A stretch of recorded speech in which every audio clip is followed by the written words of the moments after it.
Hey guys, and welcome to my channel, where today we're going to be talking about how to get started in photography. It's often difficult to get started, where we can feel directionless and overwhelmed. So today I picked 4 key points to help you in the beginning of your journey.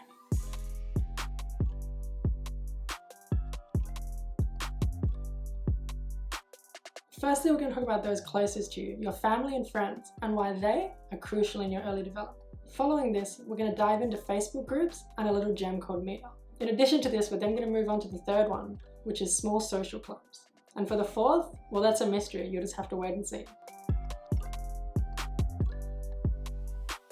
First off, we're going to dive into family and friends, and why I personally think this is the easiest point of entry due to the least amount of expectations and the lowest barrier of entry in terms of cost. You can turn up with a crop sensor. They're not really going to care. All that matters is they're happy with the photo. In terms of what you'll be shooting, I think start off with family gatherings if you're interested in then moving on to events, as the family gathering dynamic best mimics event photography. Say your sibling's birthday party or your parents' wedding anniversary. There's probably going to be a lot of people there. There's going to be nice color, there's going to be food, there's going to be a lot to capture, and that's going to translate well into a portfolio. If you're leaning more towards portraiture rather than events, perhaps you can start off with your mum, your sister, your girlfriend, or just a friend. You can get some beautiful headshots, and these will translate very well into a portfolio that's tailored towards wedding photography. Now that we've covered both portraiture and family gatherings leaning towards event coverage, we're going to talk about sports. Now, I know not everyone has an active family, but if you do, this is the perfect avenue if you're into more fast-paced shooting, because you can shoot in a comfortable setting where there's not too much pressure as if you were to approach a club. It doesn't matter if the sport's niche. It can be like roller hockey, roller derby, even disc golf.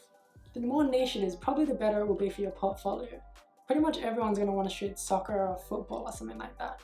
If you shoot these niche sports, you can really stand out. By shooting friends and family, there's a high likelihood that once you've taken enough photos and you've impressed them, if a wedding pops up in their extended network, you could be the one chosen. Even if you're not afforded the opportunity to become the primary shooter or even the secondary shooter, this is absolutely amazing for your portfolio. Starting out, I was extremely nervous.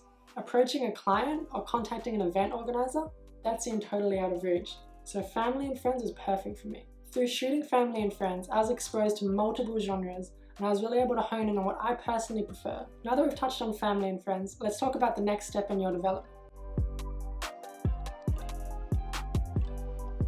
Facebook groups are beneficial for 2 reasons. Firstly, jobs. They're not always the highest quality, but they're jobs nonetheless, are often posted within Facebook groups.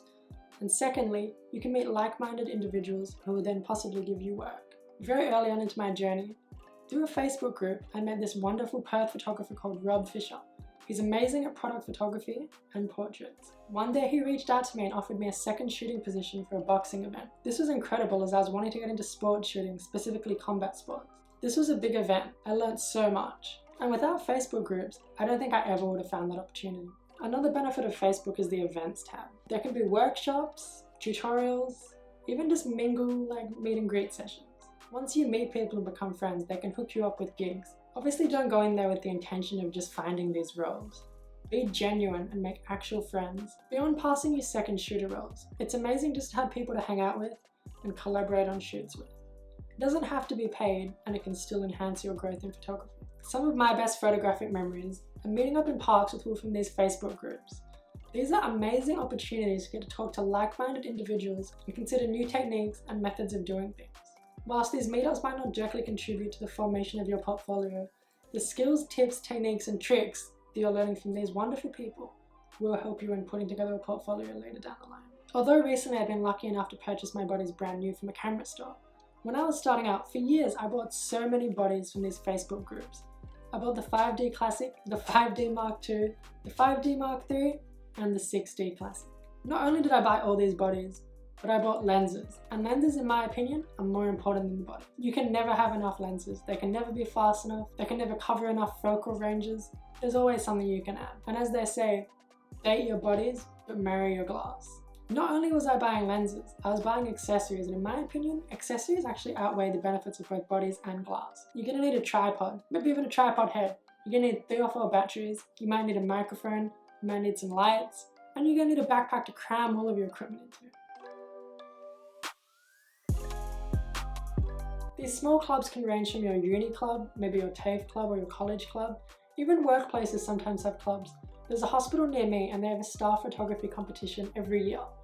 The staff go on holidays, and all throughout the hospital and the corridors, the staff members' work is exhibited. Now with the uni clubs and these smaller social clubs, maybe like a sporting club, with my personal experience partaking in these small university groups, I've been afforded many opportunities that I otherwise would not have been able to get.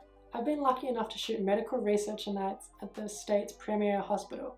I've been lucky enough to shoot club events, charity events, sporting events, and my best of all, Telstra Perth Fashion Week. That was incredible. Still to this day, that's probably my best experience in photography. I was able to meet professional photographers who travel the fashion circuit. They have these big boxes, they stake out their place. This was legit stuff. I was getting pushed to the side, but just being amongst that media pit, it was a whole other experience. Now with this point 3, obviously this isn't going to apply to everyone. But maybe if your workplace is big enough and you have some like-minded individuals, you could create a social photography club in your workplace.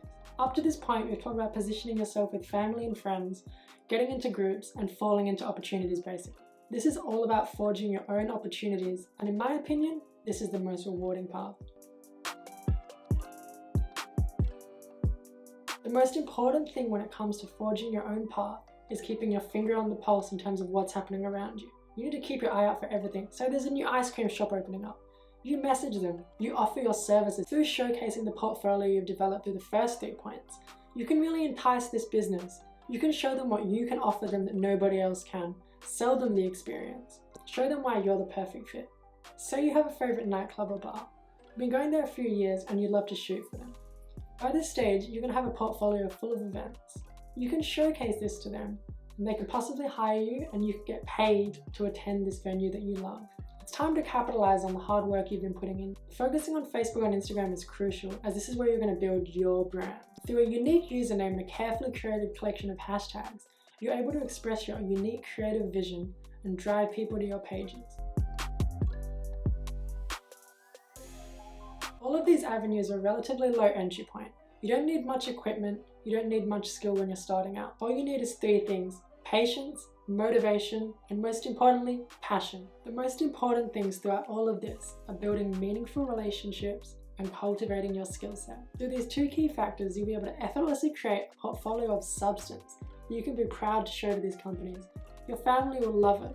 Everyone will love it. The road is daunting and there's going to be a lot of other people treading the exact same path.